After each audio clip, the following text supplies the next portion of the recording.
When the God of Israel, and this is the thing, the God of Israel may call you, okay? And when he calls you, he's blessing you with the understanding. But you have to do some work too. You can't just sit down and think, oh yes, well, all I have to do is read scriptures.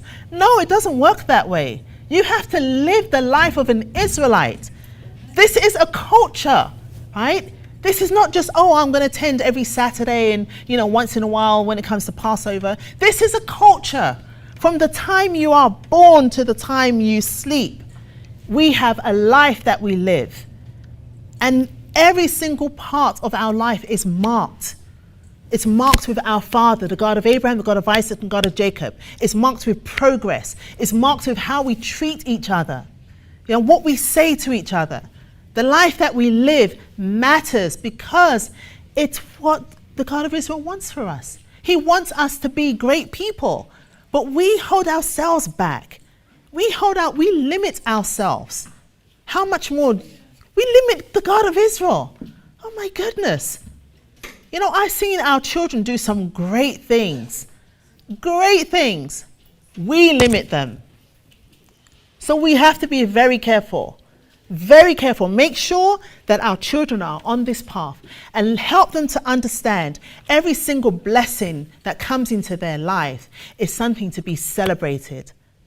It's something to be celebrated because remember, us being here today is almost an impossibility. When we think about coming out of 400 years, being in the belly of ships, you know how many people never made it? Do you know how many people went over the sides? You know how many people were beaten to the inch of their lives? Do you know how many babies were ripped from their mothers and cast aside?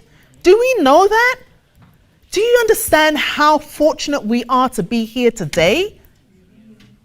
That alone should tell you that you come from greatness. You come from greatness because you are here today. You are breathing after all of that. After that 400 years, even before that, you are here today. Your line continued.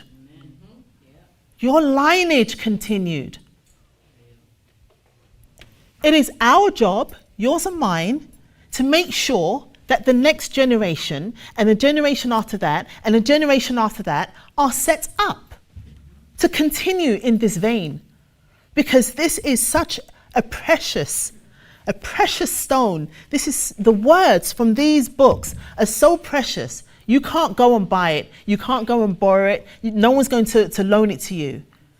When you hold on to these words, you hold on to them like an heirloom. You hold on to them for dear life, and then you pass it down like Elder Elaine's little documentary there. You see how the word was taken from one and passed down to the other? That's how precious and important this word is. And it's our job to make sure that Issachar, I love that name, that beautiful name, that young boy there, it's our job to make sure that he holds on to this book. For Noah to hold on to this book.